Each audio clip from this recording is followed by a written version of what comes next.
Turminha boa do nossa Educação de Jovens e Adultos, 7ª etapa, sejam muito bem-vindos a mais uma aula maravilhosa de História. Eu sou o professor Ananias Carvalho e serei o seu anfitrião nessa nossa viagem magnífica pelo conhecimento histórico. Vamos então verificar o nosso objeto de conhecimento. Vamos lá. Aula de número 5. Objeto de conhecimento, Revolução Francesa e seus desdobramentos. Detalhamento, Revolução Francesa, a queda do antigo regime. Então a gente vai refletir um pouquinho sobre o processo revolucionário francês, o surgimento da ideia de liberdade, igualdade e fraternidade e como essas ideias revolucionárias interferiram inclusive no nosso mundo contemporâneo. Então, galera, sem mais conversas, sem mais delongas, vamos à nossa aula. Liberdade, igualdade e fraternidade. Gente, essa é uma frase, é um lema bastante emblemático e bastante difundido no mundo e que teve origem ali no processo revolucionário francês. Professor, por que a Revolução Francesa foi tão importante para a história? Justamente porque a partir dela a gente, inclusive alguns historiadores costumam datar o processo revolucionário francês como um marco que tirou o mundo da chamada Idade Moderna, a era do Antigo Regime, para o nosso mundo contemporâneo, o mundo que a gente inclusive vive nos dias de hoje. Todo esse processo de modificação de estruturas históricas começou então, teve o seu símbolo ali na França. Mas para a gente entender a Revolução Francesa, a gente tem que entender também como era a França pré-revolucionária, ou seja, antes da Revolução. E a gente vai começar a entender, a refletir isso a partir de agora. Vamos ao texto, vamos lá, galera. Revolução Francesa. A França, no final do século XVIII, possuía o maior território e população da Europa Ocidental, cerca de 26 milhões de pessoas. 600 mil vivendo em sua capital, Paris. Enquanto a Inglaterra vivia a revolução no processo produtivo, a França ainda era um país rural, onde 90% da sua população estava ligada às atrasadas práticas agrícolas. Então, gente, quais práticas agrícolas eram essas? Eram práticas ligadas ali, por que não dizer, aos antigos regimes de servidão. Nesse momento, a França tem em sua sociedade, digamos que uma característica bastante incomum, ou comum naquela época, tá, gente? O fato dela ser uma sociedade estamental. O que é isso, professor? Uma sociedade dividida em estados, onde praticamente não existe o que a gente chama de ascensão de uma classe social para outra, tá, gente? É bem estratificada. Se você nasce membro de um estado e não tem privilégio de nascença, obviamente você morre naquele estado e tem ali que ser subjugado por um estado que está... por um estado que está acima do seu, tá, gente? Assim era a França, um país agrícola, um país atrasado e um país que mantinha antigas tradições servis ali desde a época do feudalismo. Mas, gente, a França já não era mais um país ali feudal, era um chamado Estado moderno que era naquele momento governado pelos Luíses. O Luís XIV, que é o mais famoso, o Rei Sol, o Estado sou eu, que basicamente teceu regras para o que seria um monarca absoluto. E naquele momento da nossa história, que a gente vai estudar agora, quem estava governando era o Luís XVI, tá, gente? Vou trazer um texto aqui, vamos lá, volta para mim, que vai nos ajudar a entender como era a economia francesa ali nos anos pré-revolucionários. E olha o que o texto fala para a gente. A França possuía uma indústria artesanal. Nas cidades, as corporações de ofício, herdadas do período medieval, e suas rígidas regulamentações impediam o desenvolvimento da manufatura e também da grade industrial, da chamada indústria, tá, gente? Então a gente vê que nesse momento a gente percebe que a França não é um país atrasado em relação, por exemplo, à Inglaterra, e estavam tendo alguns problemas crônicos ali que de tempos em tempos apareciam como secas, colheitas ruins, a baixa produtividade de alimento. Tudo isso ocasionavam crise, mas crise de fome, que quem penava, quem padecia, era justamente a população mais pobre que pertencia à casta, por assim dizer, menos favorecida da sociedade francesa. Vamos adiante com o texto, vamos lá. Trouxe para vocês aqui um texto que vai basicamente nos mostrar como era a sociedade francesa naquele momento e como essa divisão foi fundamental para a gente entender as causas da Revolução Francesa. Galera, existia na França naquele momento uma grande e grave desigualdade social, tá, gente? Ilustrada pela divisão da sociedade francesa em 3 estados distintos. Olha só, gente, vamos entender um pouquinho melhor aqui como é que se dava a pirâmide social francesa, tá, gente? Primeiro estado, segundo estado e terceiro estado. Obviamente que acima desses estados estava o próprio rei, que fazia parte também do segundo estado, porque ele, por ser rei, fazia parte ali da nobreza. Professor, quem era o primeiro estado, professor? Era o clero, tá, gente? O que é o clero, professor? Eram os membros da Igreja Católica Francesa. Quem mandava, de fato, no clero era o alto clero e o baixo clero, que correspondiam ali a cerca de 120 mil pessoas. Guardem essa data, tá, gente? Melhor, guardem esse número. 120 mil pessoas. O segundo estado estava a nobreza de sangue e nobreza de espada, os bem-nascidos, aqueles que eram os antigos senhores feudais que estavam enfraquecidos economicamente, mas tinham ainda o seu privilégio de nascença. O fato de ter nascido em família de nobre concedia a ele certo privilégio. E um desse privilégio era a isenção fiscal. O que é isso, professor? O que é isenção fiscal? O fato de não pagar imposto. Nem clero, nem nobreza pagavam imposto. Prestem atenção e guardem essa informação. E os membros do terceiro estado, professor? Quem era, professor? Era justamente o povo, artesãos, ali, trabalhadores informais, também camponeses, e somado a esse povão, a esse povo, estava também ali a burguesia, tá, gente? O que era a burguesia, professor? Era justamente os comerciantes, que faziam e praticavam o comércio e, a partir daí, se tornaram os grandes detentores de capital econômico. Eles tinham capital econômico, porém, não tinham ali privilégios que pertenciam apenas a primeiro e segundo estado, gente.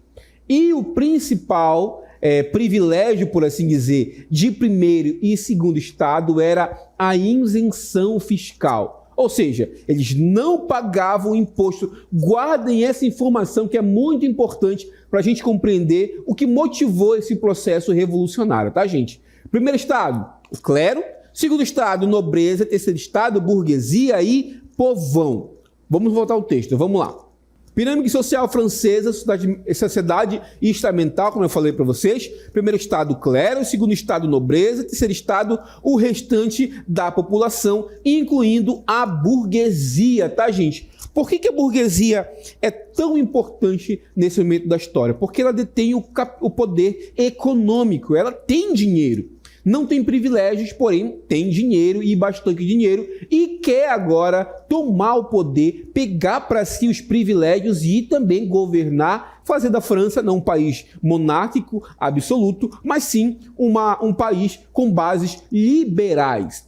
é interessante falar que a Revolução Francesa fundamentou as bases para o que seria os estados liberais modernos, que a gente vai estudar daqui a pouco em um segundo momento. Vamos ao texto, vamos lá. Enquanto a Inglaterra vivia suas revoluções liberais e os Estados Unidos faziam sua independência, na França reinava o Estado absolutista. Mais uma vez, na figura do rei Luís XIV e também o rei Luís XVI, que vai ser o rei que está governando a França ali nos tempos da Revolução. O órgão capaz de frear os desmandos do rei eram os chamados Estados Gerais, que era uma reunião de deputados dos 3 estados, mas que não se reunia desde o século XVI. O que eram esses Estados Gerais, professor? Era uma assembleia, tá, gente, que reunia membros dos 3 estados em forma ali de deputados, ou seja, era uma assembleia que tinham deputados do clero, ou seja, do primeiro estado, da nobreza do segundo estado e também da burguesia e do povão, que eram o terceiro estado. Quando se tinha um problema de ordem estrutural na França, geralmente os reis convocavam os Estados Gerais para ajudar a resolver certa celeuma, tá, gente? Vou explicar para vocês como era tradicionalmente feito a votação. Cada estado tinha direito a um voto tradicionalmente.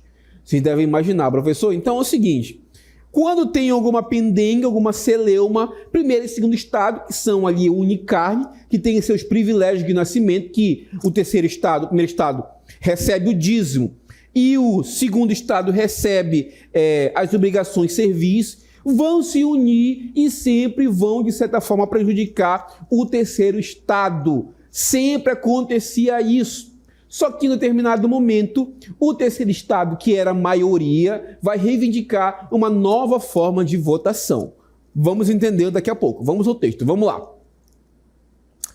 Na França, ali no final do século XVII, estava tendo uma crise econômica. Da onde vem essa crise, professor? Ali do final do século XVIII, perdão. Gastos com a corte era perdulária, ou seja, ela não trabalhava, não produzia, apenas recebia, ela era perdulária. Existiam dívidas de guerras contraídas, principalmente das guerras contra a Inglaterra, que a França muitas das vezes saía vitoriosa, outras não, mas contraiu ali muitas dívidas para manter-se ali em guerra contra a Inglaterra. Vamos adiante, vamos lá. Também sucessivas crises no campo, basicamente são plantações que não deram certo, e isso fez com que houvesse crise de fome, um empobrecimento do campo, que gerou, de certa forma, uma grande insatisfação, tanto do clero como da nobreza, mas principalmente ali do terceiro estado, que era a base da economia, aquele estado que, de certa forma, fazia com que a sociedade francesa se ficasse literalmente em pé. Vamos adiante com o texto, vamos lá. No final do século XVIII, a França foi acometida de uma grande seca que afetou a população do campo e das cidades, e para piorar as já combalidas finanças francesas, um acordo comercial de 1786, realizado com a Inglaterra, permitia que os seus produtos industrializados entrassem na França com impostos alfandegários reduzidos, o que afetou a manufatura francesa, deixando muitos na falência. O rei Luís XVI empreendeu várias tentativas de reorganizar o sistema tributário francês, mas todo o esforço sofria forte oposição clérigo e dos nobres. Gente, existia uma grande crise econômica na França, que era perdulária, que não tinha ali os seus gastos bem distribuídos, e a solução que alguns economistas, por assim dizer, conselheiros reais, trouxeram era justamente aumentar a arrecadação. Vamos imaginar o seguinte, a França estava gastando mais do que arrecadava. Qual era a solução? Número 1, reduzir os gastos do governo francês. Número 2, aumentar a carga tributária, ou seja, coletar mais impostos da população. O primeiro e segundo estado queriam a segunda opção, mas não queriam ter que pagar impostos. Então, qual foi a ideia da nobreza e do clero? Vamos então convocar os Estados Gerais, convocar a Assembleia dos Estados Gerais para obrigar o terceiro estado a pagar ainda mais impostos. O que clérigos e nobres pensavam? Gente, os Estados Gerais somos 2 contra 1. Então dá para a gente manipular o nosso bel prazer e obrigar o terceiro estado, ou seja, a burguesia e o povão, a pagar ainda mais imposto. Só que isso se revelou pode-se dizer que um suicídio político, porque a burguesia estava organizada, estava um clima de grande descontentamento dentro da França. E isso basicamente vai gerar uma revolta que, por que não dizer, vai culminar ali na Revolução Francesa, de fato. Vamos ao texto, vamos lá, galera. A convocação dos Estados Gerais. Diante da crise da situação, Luís XVI convocou os Estados Gerais, a Assembleia que reunia os 3 estados, o clero, a nobreza e o terceiro estado, que não eram consultados há 175 anos. Vamos adiante, vamos lá. Nessa Assembleia, o voto era por estado, como eu expliquei para vocês. Ou seja, cada estado tinha direito a um voto.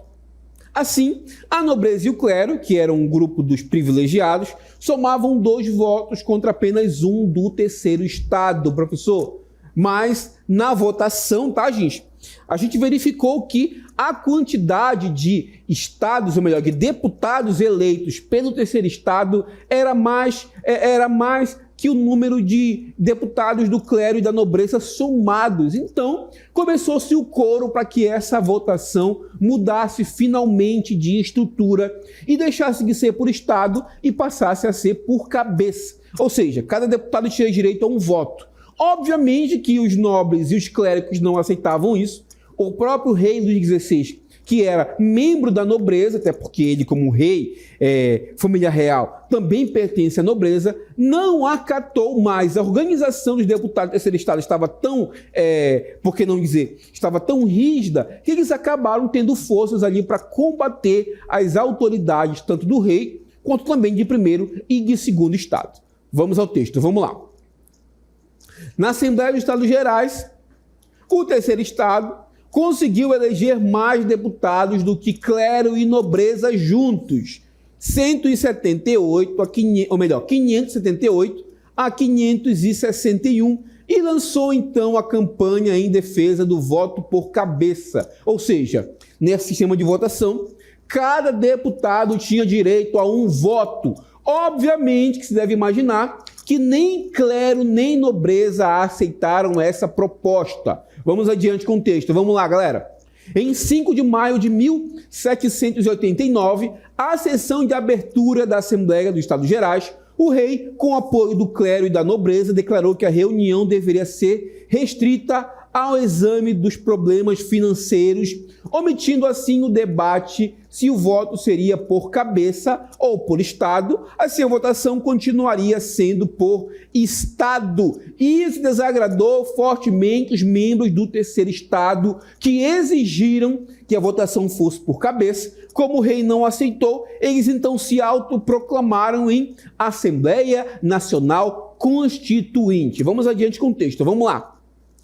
Os deputados do terceiro estado reagiram a esta decisão do rei, declarando-se em Assembleia Nacional Constituinte também, com o objetivo de escrever e aprovar uma Constituição. Gente, o que é uma Constituição, professor? Vamos lá. O que é uma Constituição, gente?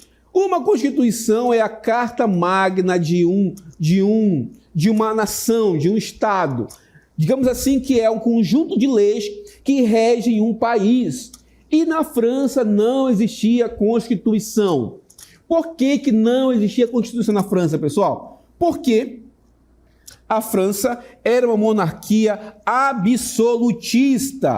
Ou seja, quem fazia as leis era o próprio rei. Sendo assim, não tinha necessidade de uma Constituição. Mas a partir do momento que os deputados do terceiro estado se reuniram para fazer uma Constituição, o rei Luís XVI, então, resolveu fechar a sala da Assembleia, fazendo com que os deputados, naquele momento, não tivessem onde se reunir, tá, gente? Mas Vocês vão ver agora que mesmo assim eles invadiram o salão de jogos ou o salão da pela, tá, gente? E ali se juntaram e fizeram um pacto, juraram um com o outro de não sair dali até elaborar uma constituição para a França. Somado a isso, por que não dizer, a notícia de que o rei estava agindo com autoridade em relação ao terceiro estado chegou até Paris. E como a insatisfação já era geral da população com o governo, iniciou uma série de revoltas, tanto no campo como também na cidade. Essa revolta ganhava cada vez mais força e fez com que, de certa forma, as bases da sociedade francesa começassem aos poucos a ruir. Inclusive, nesse momento, acontece uma das acontecimentos mais emblemáticos e mais famosos da Revolução Francesa, que é a tomada da Bastilha. Bastilha era uma prisão famosa por ser a prisão onde os reis mandavam seus opositores para ali serem torturados, e quando ela caiu, digamos assim, foi um símbolo de que o antigo regime, o absolutismo, todo ali um sistema de regras que estava, digamos assim, estruturado na sociedade francesa, estava começando a ruir naquele momento. Vamos ao texto, vamos lá. Vamos entender as fases da Revolução Francesa. Primeira fase, a fase da Assembleia Nacional Constituinte, que durou de 1789 a 1791. Nesse momento houve a Declaração dos Direitos do Homem e do Cidadão. Gente, isso aqui é tão importante que é considerado um dos marcos da história mundial. Foi nesse momento, então, que os franceses, através da sua Constituição, dizeram o seguinte, que todo homem tem direitos fundamentais. Direito à vida, direito à liberdade e direito ali à propriedade privada também. Então, todo homem seria igual perante a lei.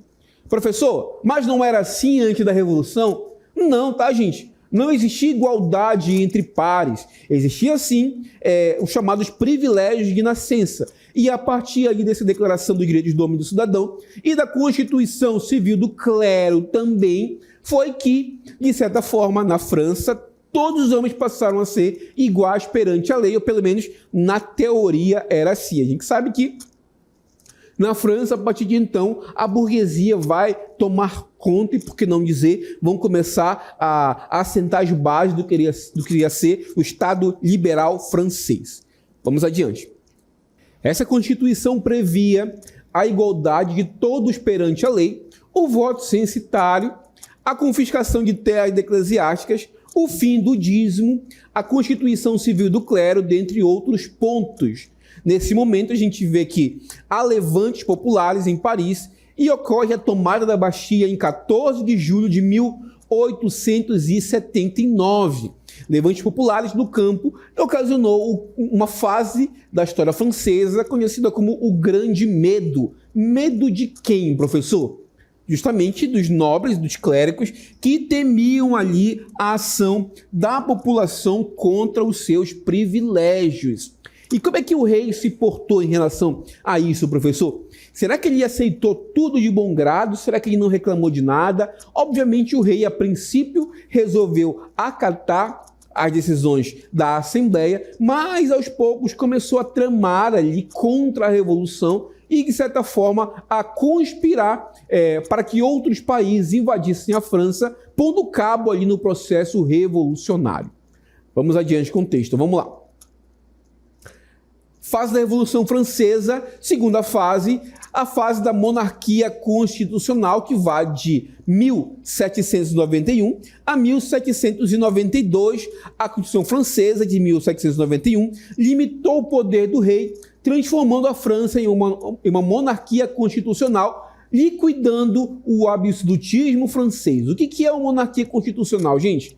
O rei deixaria de ter plenos poderes, tá, gente? não seria mais um monarca absoluto, ele deveria prestar contas a um conjunto de leis, que é justamente a Constituição, tá, gente? A diferença entre uma monarquia absoluta e uma monarquia constitucional é que nesta última o rei é obrigado a ele próprio acatar e também cumprir uma série de leis feitas especialmente para a sua pessoa. Nesse momento a gente vai ver que o rei começa a conspirar contra a revolução, ele é capturado no momento em que fugiria da França para se reunir com o exército revoltoso, melhor, o exército inimigo da França naquele momento. Ele é reconhecido, ele é condenado e ele é executado na guilhotina. Professor, o que viria a ser a guilhotina então? Era justamente um instrumento que facilitou e muito a execução de traidores da revolução. Era basicamente uma lâmina onde o indivíduo ficava deitado de bruços, com a cabeça e o pescoço ali encaixado em um vão. A lâmina desce e decepa o indivíduo. Gente, a guilhotina foi bastante utilizada, ela tem esse nome porque foi construída e foi formulada, criada, por assim dizer, por um médico conhecido como, melhor, chamado Guillotin. Por isso o nome guilhotina. Uma curiosidade, que o próprio Guillotin teve o seu fim na guilhotina. Vamos ao texto, vamos lá. A Constituição desagradou profundamente ao rei da França e aos seus aliados internos, a alta nobreza e também o clero, e externos, os governos da Áustria e da Prússia. Unificadas, essas forças montaram um exército e invadiram a França. Nesse momento, então, os franceses uniram-se a um exército revolucionário e, por que não dizer, conseguiram deter o avanço do exército contra-revolucionário. Adiante. A Assembleia Nacional Francesa reagiu, declarando a pátria em perigo e, com a ajuda de milhares de voluntários, o exército francês revolucionário venceu o exército estrangeiro na Batalha de Valmy, em 20 de setembro de 1792. O povo de Paris, por sua vez, marchou sobre o palácio de Tuileries e prendeu o rei e sua família, e levaram então assim a morte do rei pela guilhotina. Vamos adiante com o texto, vamos lá. Fase da Revolução, a terceira fase, a fase da Convenção Nacional, que vai de 1792 a 1795.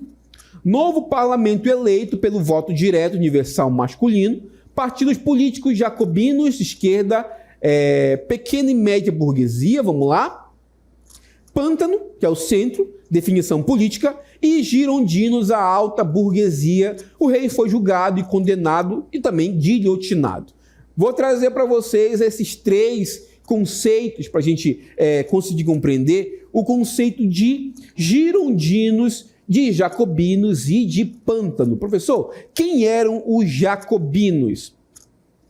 Eram os membros da pequena e média burguesia que queriam radicalizar a revolução, fazendo com que, de certa forma, algumas medidas fossem tomadas com o objetivo de, por que não dizer, tomar todo o espólio da nobreza e, de certa forma, favorecer ali a pequena burguesia e a maioria da população. Eles eram a chamada esquerda. Por que eram esquerda, professor? Porque na Convenção Nacional eles sentavam-se à esquerda. Já o grupo da planície, ou pântano, era o chamado centrão, que apoiavam quem estava no poder naquele momento da história, tá, gente? E também tinha o grupo da direita, que era a alta burguesia, conhecida como girondinos, que defendia o interesse dos mais endinheirados. Gente, historicamente, tá, gente? Isso aqui é coisa histórica, não é da cabeça do professor. A gente costuma chamar de esquerda os indivíduos politicamente digamos que se tem como sua principal concepção ali a radicalização e a luta pelos interesses da população mais humilde. são os da esquerda, tá, gente? Assemelhando-se aos jacobinos lá da Convenção Nacional.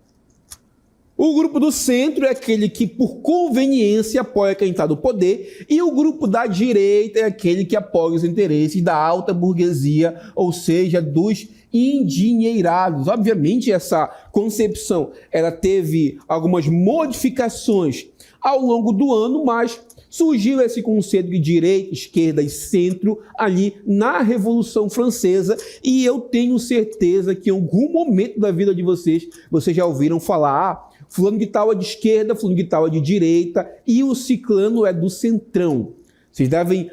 Vocês sabem que esse conceito político, ele deriva ali da Revolução Francesa. Beleza, gente? Eu agradeço muito a atenção de vocês e a gente vai encerrando por aqui.